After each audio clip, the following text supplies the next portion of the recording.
How does this work? Hey, can you hear me? Yeah, it's just a little bit delayed.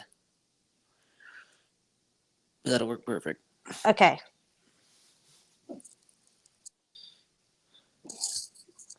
Cool. Okay.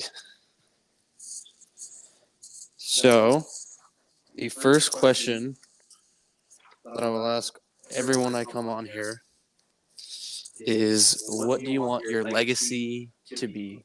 Like when someone says, "Oh, do you remember Melanie Seiler?" Like what do you want them to say? I would say there's a couple things that I hope that somebody says once I am not here anymore. One would be that I had extreme dedication to my family. And the second would be um, generosity to others around me and our community. That's awesome. That's awesome. Um so tell me a little about when you grew up, like your childhood. Let's start there. Um, so I, since it was two, have been an extreme introvert and really like been battling with anxiety. I was diagnosed when I was two. So I've been dealing with those my whole life. Um, and that has really just um, put me at kind of a slow growth as a young child. And I didn't really start to become my true self until I left our small town. And that's when I was able to flourish into somebody who I am now today. So, did you take anything like as a young age for the anxiety or anything like that? Nope, never been on medication. I refuse to go on medication for it, and I still do today. So I've never been on anything for it. Yeah, that's good to hear because I'm one of those people that's like I don't want to take anything if I don't have to, Same. especially if it comes from large corporations and stuff where is it really in your best interest. Um, so growing up, were you had any super positive experiences? Like, what was the hardships you went through? I'm talking like from your earliest memory. My, I would say I was pretty lucky, and I didn't have any really large hardships other than dealing with my anxiety. That really put me. I don't know how to describe it the best, but it made me just live underneath a rock my whole life. In sports, in school, with friends, I didn't have friends. And I still really don't have a lot of friends because I keep myself so guarded. Because the only other harder thing that I did went through as a child was being bullied. And so, because of that, I still, as an adult, have my guard up with people because I don't trust them. So, would you say the bullying amplified your anxiety? It could have, probably, yes, but I was diagnosed so early, even before the bullying happened. So, Did the bullying like make you feel super anxious all the time, all the yeah, time? Okay. yeah. Anything would. If my day normally looked like I went to daycare, I went to school, and then went home, and if that schedule was ever changed, full blown panic attack. Do you think if you were never diagnosed, like especially not at a young age, you were never told you had anxiety, would that have affected you like mentally? Like you think like you knew you had anxiety, right? So say you were never told that, you had no influence at all in anxiety. You didn't even know what it was. Would that have affected you? Like you think that would have made you more calm or I don't know. I didn't actually know I had anxiety until I was an adult. okay. Even though my mom, our mom, knew I had anxiety, it was never talked about. And so I didn't really understand what my anxiety was until I was an adult. You think that's a good or a bad thing? Because I have mixed feelings on that. I think like using it as a placebo is a good thing at times, but as a as a mother or a father, if I see my kid struggling, I'm gonna want to explain why, what our options are, and how like ways to control it. Almost, does that make sense? I wish I think looking back, it's hard to judge them of like what was right and what was wrong to help me through that. I think that I wish I would have understood it at a younger age so I could have learned to cope with it better. That's, I think, what I wish because I didn't really learn to start my coping mechanisms until I was about 16. Okay. And even then, I didn't really understand. I was a pre-teen, teen, and just The hormones were yeah, flying, and yeah. It was the boy, great, yeah. yeah. So I didn't really start to actually develop skills that helped me until I was about 18. Okay. Okay. Well, plus we didn't have the same access. Yeah, All the information we have out there nowadays, absolutely. which Yeah, is, you know, at your fingertips now. literally carry you with you every day. Yeah. Um, okay, so going through high school, um, bullying. How did your teachers like? Did they see it? Did they notice it? Did they do anything? You know, I can't recall ever it becoming um like a known issue at school. Uh, I can't say that I ever saw a teacher do anything about it, but I don't know that they even saw it Right. because it's not like bullying where you get punched in the face. It is the manipulative teenage girl that's just tearing you down with her words. That's what the bullying I went through. Did you notice it more online, or is it like she straight up telling it to your face, or is it she Both. telling her friends behind your back and then you hear it through a friend or whatever? To your face, behind your back, on instant messenger. Instant message. Yeah. Yeah, where you had to sit at your computer to chat. Oh goodness. Yeah. So I would say all three. Wow. And I can't even imagine what the kids today are going through with their technology that they have and what bullying could be happening behind those devices. So I've had a couple of conversations with some girls in my class, and we were talking about like bullying, and I never even noticed it in school when I was, 13, 14, 15. But they were talking about, so there would be one bully, right? And they would have, and everyone wanted to kind of be in that group, right? Like they were like the Mm-hmm. popular Yep. social status people or whatever. And the main bully would kick one out each week, like almost on schedule. And when if you got in the circle, it was like all happy days and you guys were best friends, and then you would sit there and talk shit about the person that got kicked out of the group that week. Like you couldn't go to lunch. They wouldn't speak to you. They would sit in the hallways during lunch because they were scared to go into the cafeteria. Like that in class, they would have to go sit with quote unquote the weird kids. I don't like to say that, but Yeah. that's just kind of Yeah. But yeah, that's how it was. And so my first para job, I noticed the same exact thing.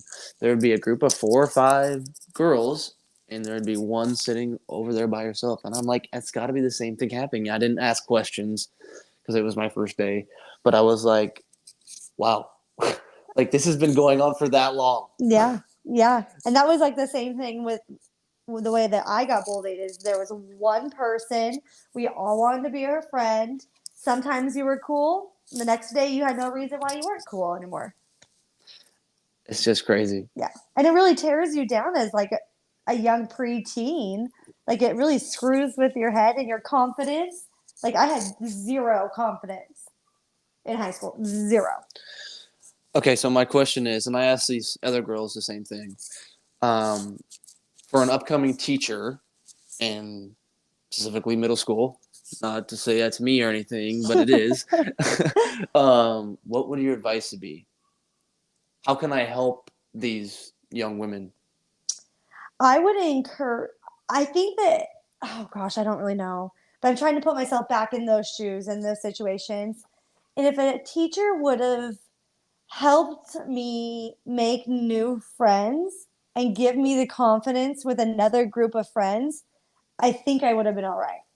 And I don't know that a teacher can do that, but if they could facilitate meeting new people in a healthy way, it might help.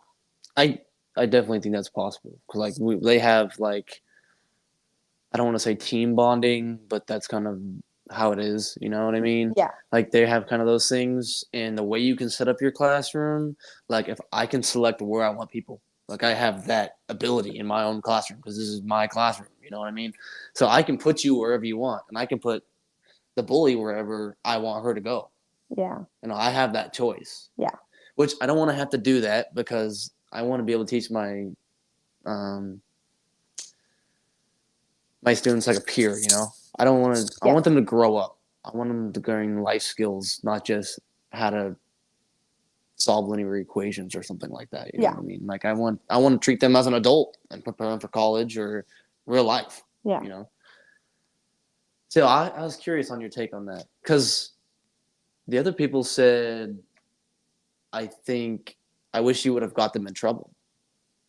Like I wish when I was outside of the group, I was so down. If you would just call them out, because a lot of times there would be favoritism for them, even from the teachers, Oh, wow. and they if they could just see them get in trouble one time for doing something that everyone else gets in trouble for, it would make a big difference to them. Which Interesting. I don't know if that's the right way to go about it. I didn't totally agree with it, but I was open to their opinions for sure. For sure. And I think that that would be a quick fix for them. They feel good in that moment watching them get in trouble. But I don't think long term that would help them because it wouldn't build their confidence back up or, solve the big problem, which is them being inside that circle. Yeah. And they really need to get themselves removed from that circle. That's what I wish I could have done. Thankfully, my big bully ended up moving schools eventually. And so my high school got better than my middle school. Middle school is definitely where the bulk of it happened. Right. That seems to be a common theme the more I ask people about Yeah. it. Yep. Sixth, seventh, eighth grade. Okay. Moving out of high school. So tell me about the transition from living at home to moving to Alaska by yourself. I'd say before that, I'd rather touch on when I left for college because it kind of like leads me to Alaska. Absolutely. So I didn't want to leave home. That is where I was safe. I was an introvert. I didn't have a lot of friends, but our mom kicked me out of the house essentially, not physically, but like packed my bags for me, applied for college for me, made me go to college, and it is the best thing she's ever done for me. Because if I had not done that, I would be the same girl I was when I was 18. And because she forced me outside my comfort zone, I was able to flourish and become who I am today. So, her doing that, putting me outside my comfort zone, allowed me to open up because I had my guard down so much. It allowed me to open up my heart and my eyes to new things that I've never seen before, which led me to my husband today, which brought me to Alaska. And that transition of being in college to going to quote unquote being alone in Alaska, I was excited. I gained my confidence during those short periods in college that I was just ready, excited for life. I had no worries. What Looking back, what would you say the main factor was? Was it because you were introverted, correct? Was it Mm-hmm. just being able like to fend for yourself essentially, to live on your own? Or was it meeting new people or trying new things that you didn't have the opportunity you had like in small school? I finally could just be me for the first time in my life. I had nobody judging me or making me have influence on my decision because I didn't know anybody. I got to know the true purest me because I didn't have the small town looking at me. I didn't have mom and dad looking at me. I just got to be me. And I found so much joy in that and discovered my confidence through that. And it led me to really loving just depending on myself. And I've been the same ever since then.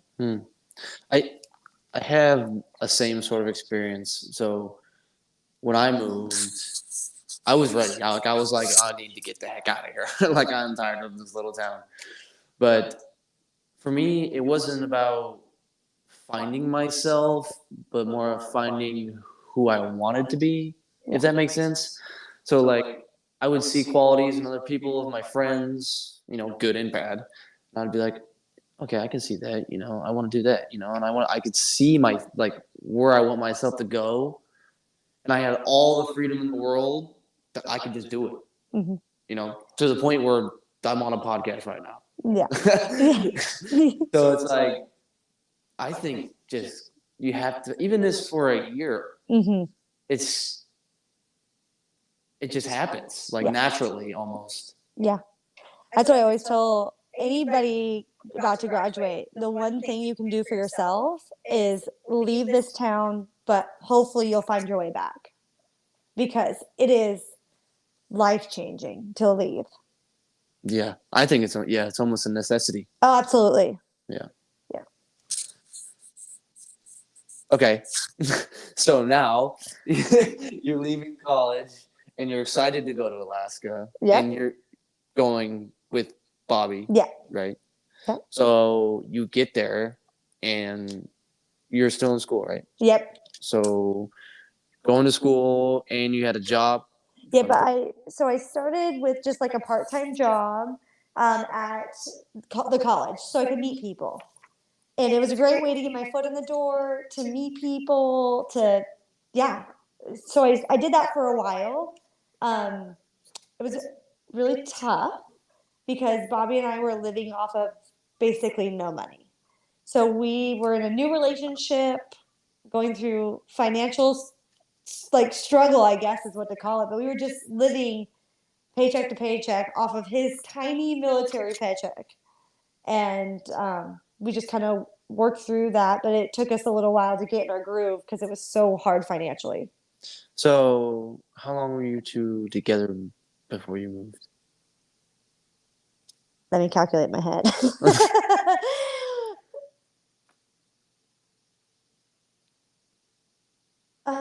Like 6, 7 months. Oh wow, yeah, that's okay. It happened so fast. I just curious how the conversation go. Like, was Bob like, I'm going to Alaska, you come with me? Or was it like ultimatum almost? Or was it like it was like not even a question.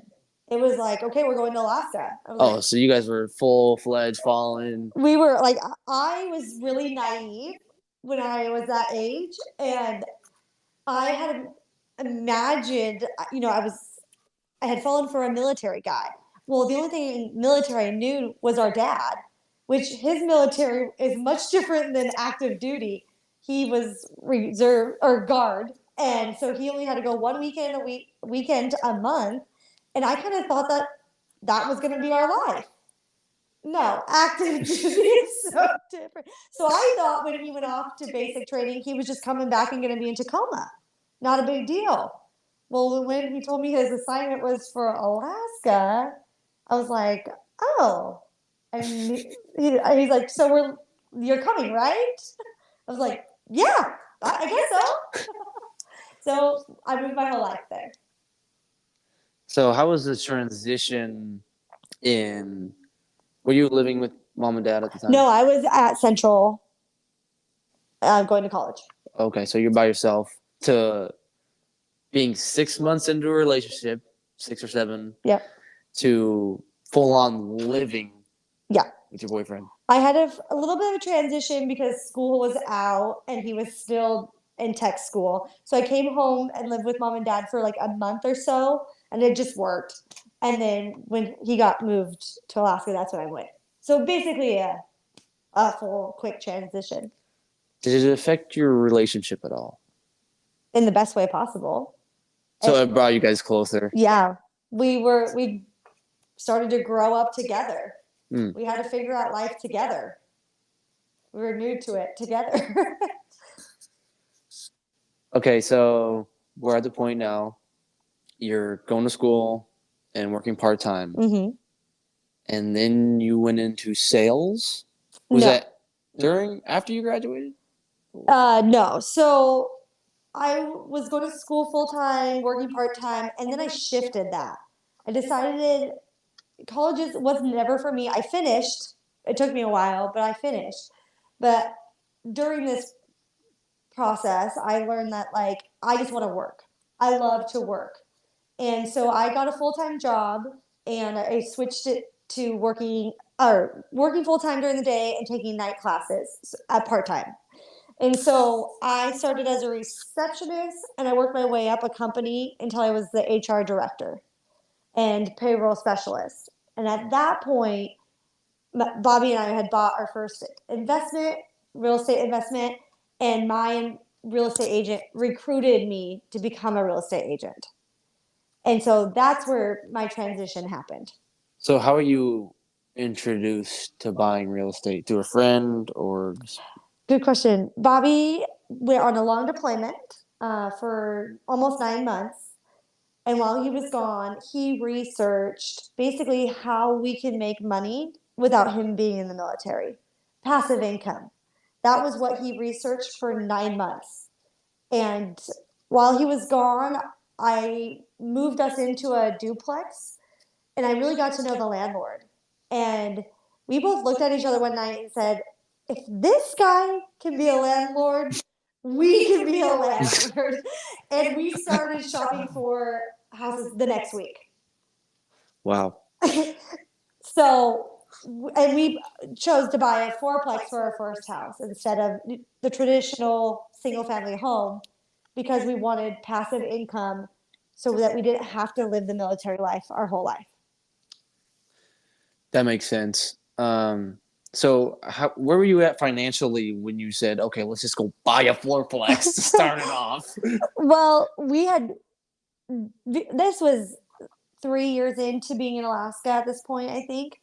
And we, from day one, believed in saving everything we could. So in the military, you get this thing called BAH. It's a housing allowance. In Alaska, we had a really good chunk of money, but we found every way we could to spend as little as we could on housing so we could pocket more money. And we always had roommates or we would live in like the crappy part of town, whatever we had to do to build our savings. So we saved, but also we used the VA loan to buy the fourplex. So it cost us no money to get into it. Okay. We spent $0 to buy that house. That's Okay, crazy. I back it up. We spent $900 on a home inspection, and that is it. $900. Yeah. So that's what it takes to get into real estate is $900. Yeah. Well, with the right tools, yes. Right tools. Wow, that is nuts to think about. And so after that, month to month, was it you had to make a payment, or was the No. fourplex just pretty much covering it? We lived in one of the apartments, and the other three covered our mortgage and our utilities. We lived mortgage free, essentially, because our tenants paid for everything. And then we took the larger unit, which was 3 bedrooms, and we rented out our other 2 bedrooms. So we were making money every month. Okay, so was that the point where you were like, I want to do real estate, like this is my calling, or No, when did that come? I never had that. Like, this is my calling. Bobby and I always planned to buy another fourplex. We were saving up for that. That was our intention. We were going to use our what you call an FHA loan, which is a first time home buyer loan, and you only have to put 3.5% down. So we were saving up to be able to buy our next fourplex and move into that. During that saving period, I had climbed my way up through my quote unquote corporate job, And my real estate agent that we used to buy the fourplex just randomly messaged me and said, "Hey, I'm looking for somebody who can run my real estate team. Would you be interested in interviewing for this position?" One dinner meeting led to a job. And I never, don't know that I would have found real estate without her guidance. So I'm so super thankful for her to pull me into this career. So the first position was a leadership position, Yeah, and which is crazy to think about because we started out as a middle high schooler, introverted, and yeah. didn't want to leave the house. What, 5, 6 years ago? Oh gosh, over 10. From the point where she offered you that job? Oh, offered me the job about 8 years ago. Yeah. Yeah, I mean, if you look at a lifespan, that is a really short amount of time yeah, to go yeah, from that interviewed to getting sought out yeah, for a leadership position on yeah. a field where you really don't have experience. I had zero. I bought one house. Like, I didn't know anything. So, okay, so you get offered that job, Yep. but you were still in the corporate. Nope. And I quit that job for her okay, to run her team. So the only way I told her I would move into this career field if she matched my salary. She matched my salary, and we jumped. that sounds like a pretty good gig. I know we've talked about this before, but just in case somebody happens to come on here and listen to this, talk a little bit about the corporate job. Yeah, that's tough. I love that job. I started as a receptionist, and when I worked in the receptionist part, I worked inside of the sales team. I sat right next to them. I listened to them make their calls to their clients to sell what we sold, which was heavy equipment to the oil field in Alaska. And then we had a parts division, and then we have a service division. So I started as just the receptionist. I knew nothing. And then I moved upstairs, which was a big deal, to the admin department. And I was just your little file clerk. But I'm still to this day very eager to continue to learn. And I wanted to just learn everybody's position. So that's what I did up there. I learned everybody's position. I could be accounts payable, receivable, whatever you needed me. I was the girl that filled when everyone went on vacation, I would take over your job. Mm. So that led me to landing the HR director, payroll specialist position. And every year at this job, they did an annual review, which I think is super important. And I love that they did that. And my boss and I were pretty close.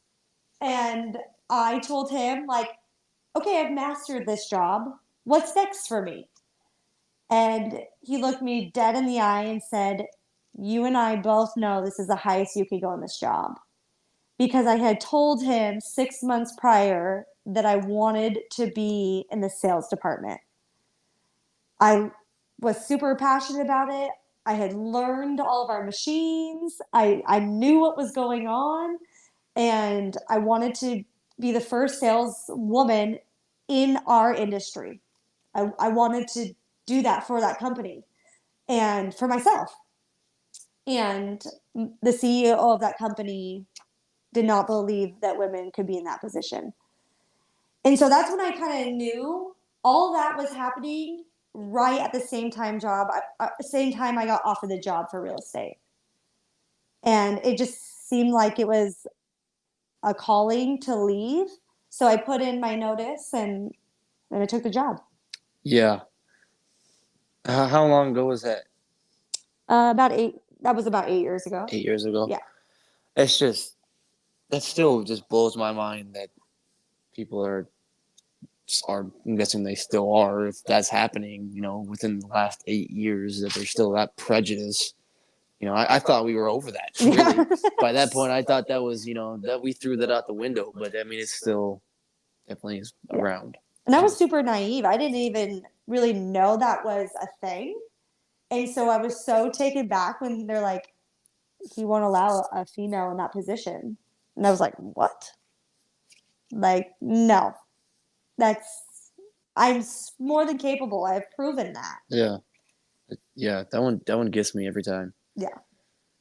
So that's when I knew that my career at that company was over. To me, I mean, seeing the timing or listening to the timing, that seems like, God's presence Yeah. in there. He's just like, here you go. Here's Yeah. a better route for you, Yeah. which is Yeah. awesome, Yeah. So that was your calling. Yeah. I guess There it so. is. Okay, so let's move into a little more of a business aspect. Okay. So how did you start your own business? Um, and what was your mindset going into it? So the lady that recruited me to work for her, unfortunately, that didn't work out. She overpromised, underdelivered. And so 3 months into it, I basically was forced with a choice: either go beg for my old job back or try to do this real estate thing on my own. And because of my loving and supporting husband, he encouraged me and gave me the confidence that I can figure it out on my own. And we had worked really hard on that savings account I talked about because we thought we were buying another fourplex. And we lived off that for a year while I figured out this job. So how did you? What did you get your degree in business or no? Yeah, business management and finance. Okay, so did that apply to the creation of your business, or is it like I'm just gonna figure like I had to throw that out the window and figure it out? Honestly, real estate is so different than your normal, like, I'm going to start a business. So every concept I feel like I learned in college had to be thrown out the window. I mean, the normal, like, you got to make money before you spend money, like, that was easy to understand. But writing a business plan, yeah, no. I just had to dive in and figure it out. I made a huge mess, but we stumbled through it and we made it through. Um, yeah, So what was your first step to my business. to your own, My very first step was like, how am I going to convince people that they should trust me and work with me? And again, I still to this day struggle with some confidence. And so I was struggling through that to figure out how I could prove to them that they could trust me in their largest purchase. And just through talking with people on a very real level, they gained my trust quickly. And from there, it was a slow burn to get to where we are today, but I just took it one step at a time and I grinded it out for a long time. yeah, and I feel like transparency and honesty is something that's kind of going away Yeah. almost like used to be you give someone your word and it's going to happen. Yeah. I don't see that anymore. I feel like there's a lot of misconceptions in the world and twisting of numbers to make something look better than the other Yeah. and everything, not Yep. just, I mean, I'm talking politics, job, all of that. Absolutely. Yeah. So that's just nuts to, Yeah. obviously people still value that, Yeah. so that's a really big takeaway for me, Yeah. being transparent with people. Yeah. Yeah. Okay. So you started to establish your business. And then one day we said, let's come back to Washington. Yeah. So our plan, we weren't really sure what we were doing. So like we always talk about, God's timing is just wow. Um, while the transition from what I thought was going to be a new career to starting my own business, at the same time, my husband was transitioning out of the military, which was our steady paycheck. And so he just grabbed a quick job so that we could kind of just basically buy groceries. Because again, we were living in this fourplex. We didn't have a lot of expenses. It didn't really, we didn't spend anything every month. So it was really easy to live. But as I was building my business, I first built it based off of I just wanted to find people, but I didn't want to help them actually go through the home buying process. And I know this sounds probably confusing, but I was really good at just introducing myself to people, getting them interested in real estate. And then I just wanted to pass them to somebody else to finish the job. And so that's what I started. And but I found myself doing that with everybody in Washington. And one day, Bobby and I were sitting down, and I was talking about how I really didn't want to miss my little brother, you, your high school career, because I had missed your whole growing up and we didn't have a chance to have a relationship. And I said, I feel like I can't miss his high school career. I'm not sure why, but I feel really called to just be there. And so we thought, okay, well, what does it look like? What does it look like if we move back? We'll just rent out the fourplex, not a big deal. And then we'll just hang out at one of our parents until we figure it out. But all of my business I was building was in Washington, anyways. So instead of passing them to another agent to finish the job, I started thinking, well, what if I just finish the job? I can do it. Mm-hmm. And so that's when we said, okay, this model can be executed all the way through and it can be a beautiful thing. So we just decided, pack up our stuff and let's go. Yeah, and that sounds like that was a long road trip. It was a long road trip. 3 straight days, I think, of just pure driving. And yeah. I'm sure Bobby drove. He drove the whole time. Oh, sounds about right. Yeah. I slept a lot. Okay, so getting into quote unquote finishing the job. Yeah. How did that transition? Like, I mean, how did you just like get into that? Like, was it like because you were working with who is that? What is that company called? Keller Williams. Keller Williams. I'm still with them today. Okay. So I've been with them since day one, since I got licensed, and I've never strayed. I think that kind of shows my loyalty to people and things. But I just basically all these people that I was talking with about real estate, instead of saying, okay, now so and so is going to start helping you, it was like, okay, you ready? Let's go look at this house. So I just started finishing the next steps, which was showing the homes and writing contracts and getting them to closing. And it was just a natural process. Bobby has probably the biggest record ever in real estate in Washington. We got him licensed, and the next day I had a client under contract because I had been working all these people up until our move to Washington. And so we had people instantly in contract, and we were off and running. And it was all smooth sailing from there. Few bumps on the road, but for the most part, that's where it really took off. That's awesome, though. That kind of seems like a smoother transition than saying, "Oh, here's Joe Blow. You don't even know anymore." You know? Yeah, that kind of seems better for the person. Absolutely, and that's why I think it started to explode because what had started in the beginning, it was so good, but then I could never finish the whole process.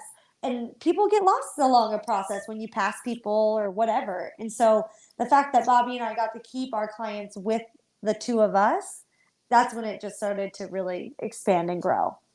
Yeah, and then really, at least to me, it seems like it's a community-based, business. Yeah. I mean, obviously you expand out and go places, but like, I feel like you're now one of the businesses in Raymond. You're one of the when people say name a business in Raymond, Seiler Home Group's up there. Yeah. Which is cool. Yeah. Born here and then come back. It's just like a Cinderella story. Yeah. And when we moved back to Washington, we didn't come back to Raymond. We lived in Rainier, Washington for a while where Bobby graduated. And I was watching the Raymond real estate market, and real estate's weird because anybody can really do it, but so that means like the quality of service that you get from every agent is different. And I was watching people that I knew and loved get the worst service in real estate that I've ever seen. And I told Bobby, I said, I can't continue to watch this. I can't continue to watch the people that I know and love get that poor of service when I know the service they deserve is within me. And I'm like, I can do this. So we decided to move from Rainier to Raymond. That's cool. That attests to you as a person Yeah. and the qualities you have, and that at the end of the day, looking out for others. Yeah. Loved ones or not, you're doing your very best for every client that comes across your board. Yeah. Which is a rare, and it pays off. Yeah. You know, Yeah. it's not easy to run a business. No. It's a lot of time, Yeah. Yeah. which I can definitely attest for. I've Yeah. seen that firsthand, man. So personally, mentally, physically, what was the biggest challenge moving back to the hometown, or at least home state? Yeah. Um, a lot of the insecurities from middle school, high school sprung right back up because most of the people I went to school with or knew here, they never left. So their circles stayed the same. It's kind of funny to watch still Right. today. Um, and not that that's a bad thing. It just moving back, I thought maybe, oh, I could just jump right back in, but I was such a different person that that didn't happen, and it won't happen. I'm such a different person, and so that was a big challenge for me to overcome. That it's okay that you're not invited to do things. It's okay that you don't connect with these people, and that took me years of being here to be okay with that. Yeah, I mean that's something a lot of people need to hear.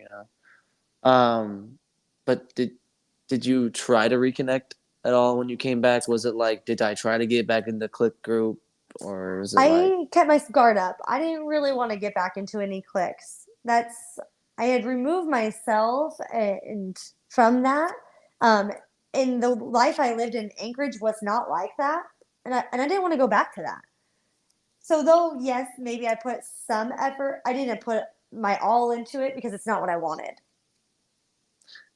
yeah? At the end of the day, you got to do what's best for you and your family, and obviously you were doing enough for others at the Yeah, time, but yeah. And it was hard. When you build a business, like every ounce of your energy and time goes into that.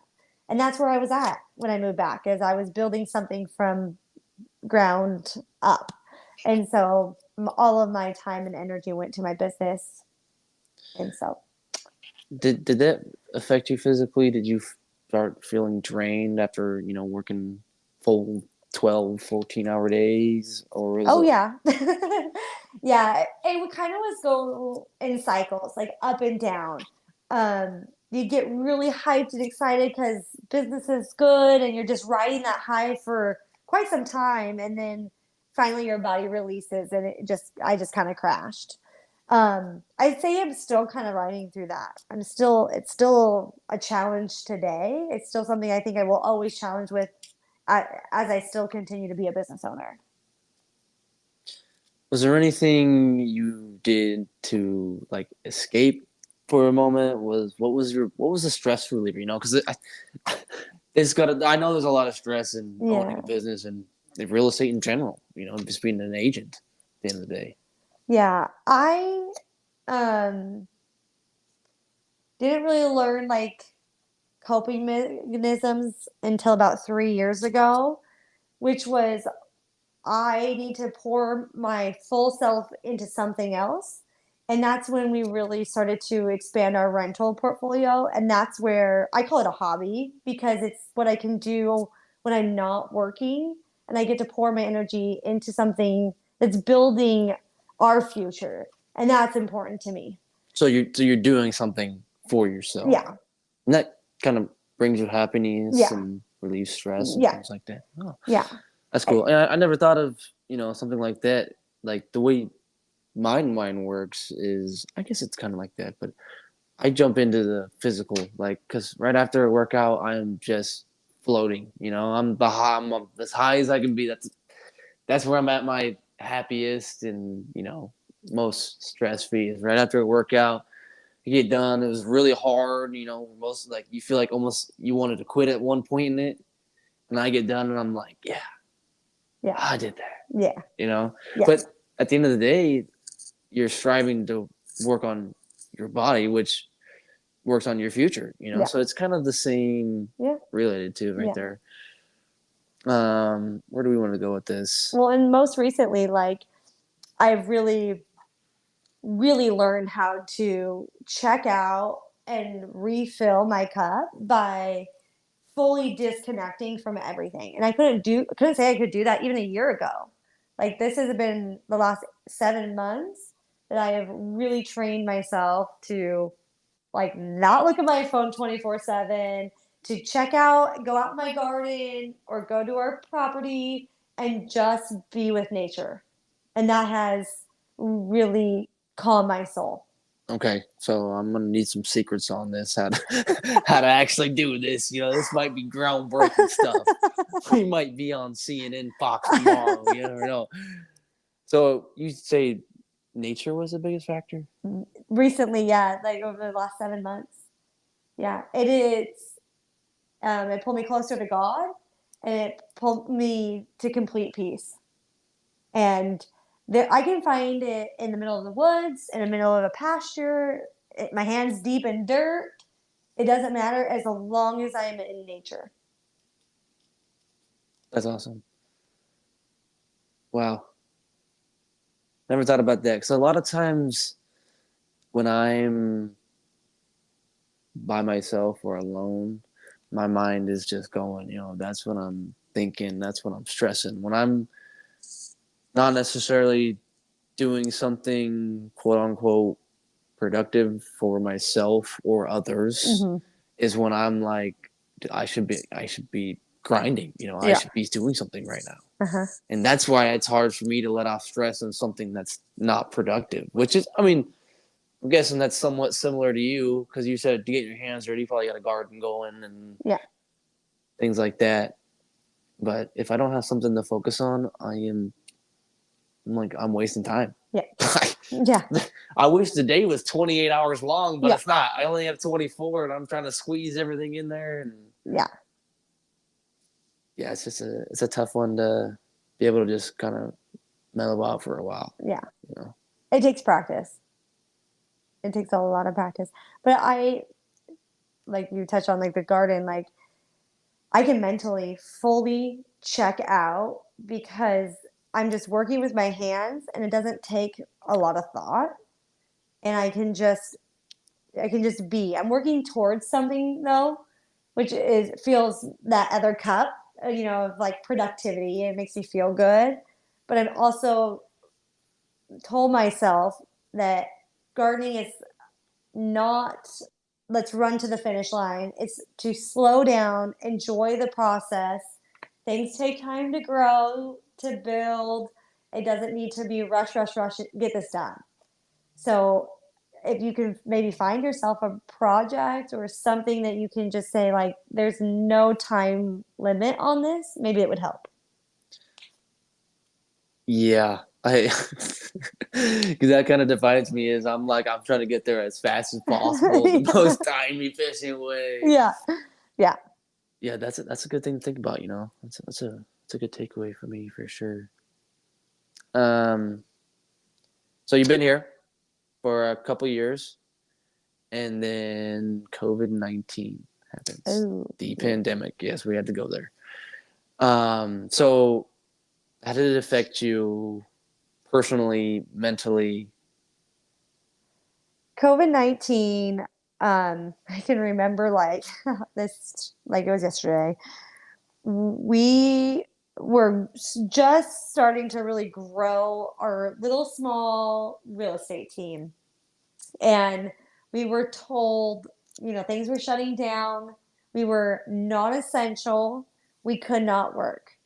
And I remember sitting in our very first house in our town, a small little house up in my attic, and I just looked at Bobby and said, "What are we going to do?" Like, we had no idea what the future held. We didn't know anything.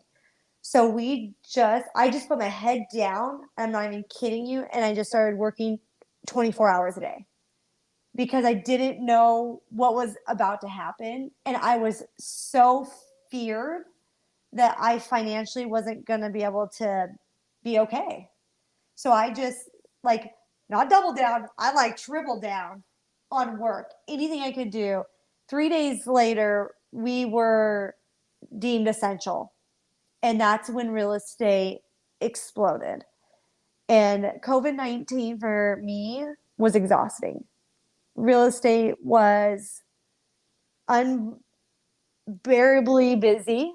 And I was gone from 7 a.m. to 9 p.m. every day of the week during COVID. It was probably not everyone else's experience, but that was mine and my husband's and my team's, and we were exhausted.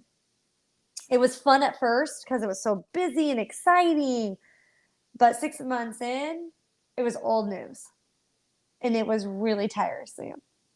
So I'm thankful it's over. Did that affect you and Bobby's relationship at all? We Working 7 to 9. Yeah. I would say I mean, we are very strong and I'm very thankful for our relationship, but we definitely didn't get to connect on the level we like to connect. So, because it was just fight or flight mode every single day. Um, and so that's why we've been, since COVID is kind of over, quote unquote, um, have really poured into slowing down and not running at 120 miles an hour all the time. And so that we can focus on us and make sure that we're putting the energy where we want to, which is within each other. So that's probably your biggest takeaway from the pandemic was just slow down Yes. and not not kill yourself Yeah. and Because at the end of the day, though it was fun, I I don't think I did anything really for fun. We traveled a little bit during that time, which was great. And that's when we got to reconnect with each other. And I'm super thankful for those times. But other than that, it was kind of crazy. did you learn anything about yourself during those times or like about the Um, world or anything like that? I, as I mentioned like a few times, I am really naive and I still am. And so Bobby has to like open my eyes up to what's really happening. And I can just say that through COVID, I just became very disappointed in our state and our country um, because of the lack of transparency. And yeah, just disappointed. Yeah, and That's, I think most people that keep up can't agree with that. yeah, Like at the end of the day, we don't care what the truth is. yeah, We just want to know what it yeah, is. yeah. And you couldn't find it easily. And you still can't. Yeah, still, yeah, right. It's You still don't know. yeah, there's Yeah. So that's the biggest thing that I learned is you can't trust everything you see or hear, and that was just disheartening that you can't. yeah, that's it's definitely really sad that we've come to that. Yeah, And yeah, being a young adult growing up through that, it's if you don't have your eyes open, you're gonna get misled yeah, at the end of the day. And yeah, so, and the problem is to actually find something credible, it takes so much time that most people don't have that. yeah. So much time. Yep. And And you have to that's weed through everything to actually get to the facts. one thing that I'm when I want to do research on something, a topic or anything, is I'm looking for independent journalists, and then I look at who that journalist is and who's funding them. Yeah. That because at the end of the day, I don't know what it is about people, but they're drawn to money and power. Yep. I mean, they look back at history. That's the way it is. Yep. So it tells a lot by who's funding you. Yep. And that's one thing. If I'm gonna want to get true information, I'm gonna go to somebody independent. I'm gonna see who's funding them. Are Yep. they funded by the public? They're for the people. Yeah. And I want to learn who they are. Yep. And I think podcasts, which is one of the reasons I got into this, is like they just have people come on and talk. Yeah. Just be honest with people about what they found and what they've heard, which is things that what they found is not true. Yeah. So it's kind of cool. The community is growing, and I wanted to be a part of that. Yeah. So we're caught up. It's Yeah. 2023. So what are your dreams and aspirations for the next 10 years? My dream is to keep impacting our small community as much as I possibly can, to continue to really slow down, enjoy life, instead of run at 120 miles an hour all the time, and to make sure that I'm making an impact on people and spending quality time with family, because you're never promised tomorrow. I couldn't have said it better. That's awesome. Wow. Yeah. I just wanted to touch on something a little bit before we ended. So I don't know how it's happened, but we've found our faith at almost the same time, which Yeah. is bizarre. Yeah. It's just crazy to me how that actually happened. So, how and when did your faith in Christianity come into play, and how has it affected you? When did it, I will say, I guess, surrendered myself like 7 months ago, and my world around me I was lost. I didn't know what I was living for anymore. I was just grinding all the time, and I just couldn't tell you why I was working so hard. And something had to change. And that's when I feel like I was given several signs from God, um, leading up to the 7 months of when I really like surrendered myself and said, I'm going to learn about you. I'm going to praise you. I'm going to, just change my life for you. But leading up to that, Bobby and I both had a lot of signs, and we would talk about it a lot. And then the signs became clearer and clearer. And that's when I knew it was time. So you would say the more you talked about it, the more signs you began to see? Yeah. Is it because you were looking for the signs, or they were just really prominent? They just were thrown out your face? I'd say they were really prominent. They were literally thrown in our face. Okay. Yeah. Because I know I gave myself up about 7 months ago. Yeah. Coincidentally. Yeah. Coincident, air quotes. Yeah. Here we go. And I started looking for them. I was not just like, okay, I'm gonna go to church on Sundays. Like, the almost fake Christians that are out there nowadays. Yeah. And so I began to pray, and the more I prayed, the more I would look for it, and every day, and I would see it every day. I would see. For me, it was like the way things would work out, like the timing on things. I'm like, that just can't be a coincidence. Yeah. Like, what if you hit traffic one day and you didn't, like? Yeah. Things just seem to be falling into place. Yeah. and then I was finally able to openly tell people, which I would never do before, Same. which I was, that just kind of happened, Yeah. which You is start to cool. feel so confident in your relationship with him that you're like, okay, Yeah, like I'm not afraid to tell you this anymore or talk about it. yeah, I'm with you. And the more I pray, and the more I, begin to read the Bible and that sort of thing, the more, relaxed I become Yeah. and clear headed. Yeah. Um, so, have you had any experiences or anything where it was like God touched you and He showed you something? Like, I don't know how to explain it. Like some sort of experience with Him.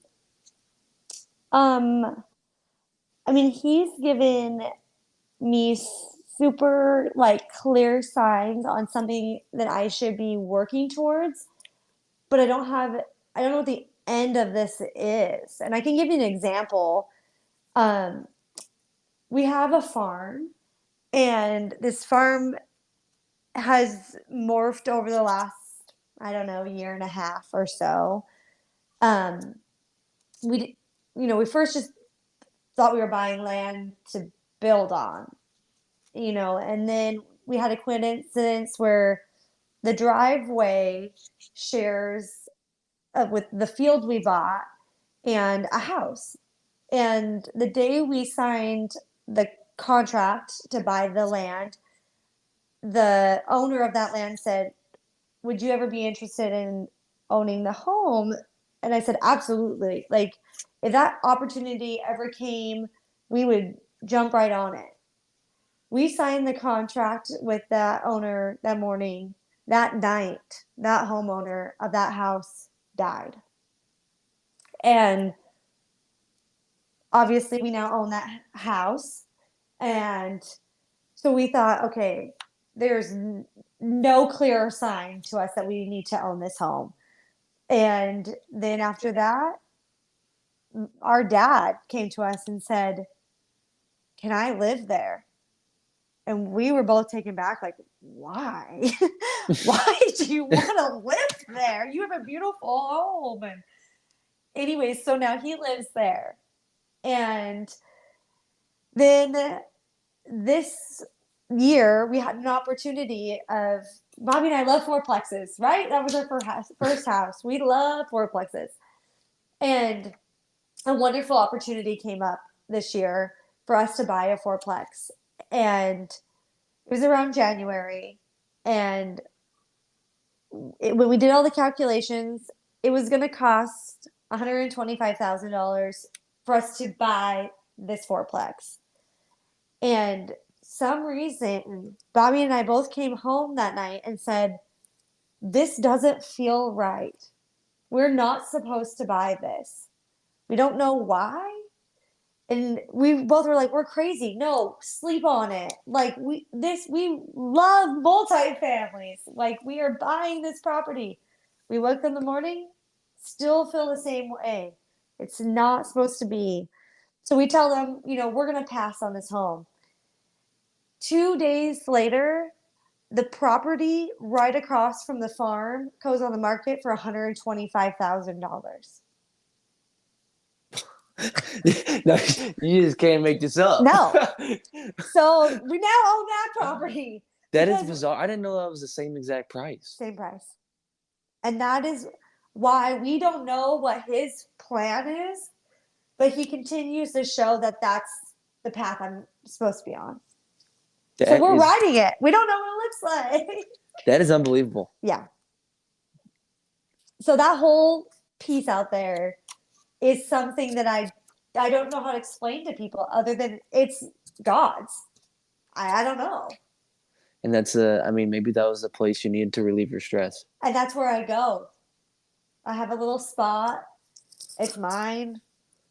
And that's where I disconnect from the world. That's amazing. Yeah. So that's how he has really showed me that I need to be on his road. Yeah, I can't even believe that. I'm shook over here. Yeah. Um,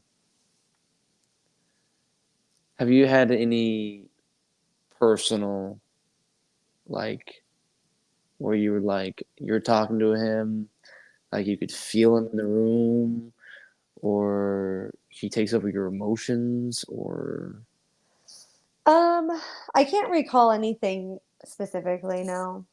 I'm sure it has, but right now I can't think of a moment to share. okay. Well, I think that was a pretty good show, you know? Yeah. Did I answer all your questions? That was it. That's all I have, you know? Well, thanks for having me. Yeah, that was awesome. All right. All right. That's it. Uh, Peace out. Peace out. Bye.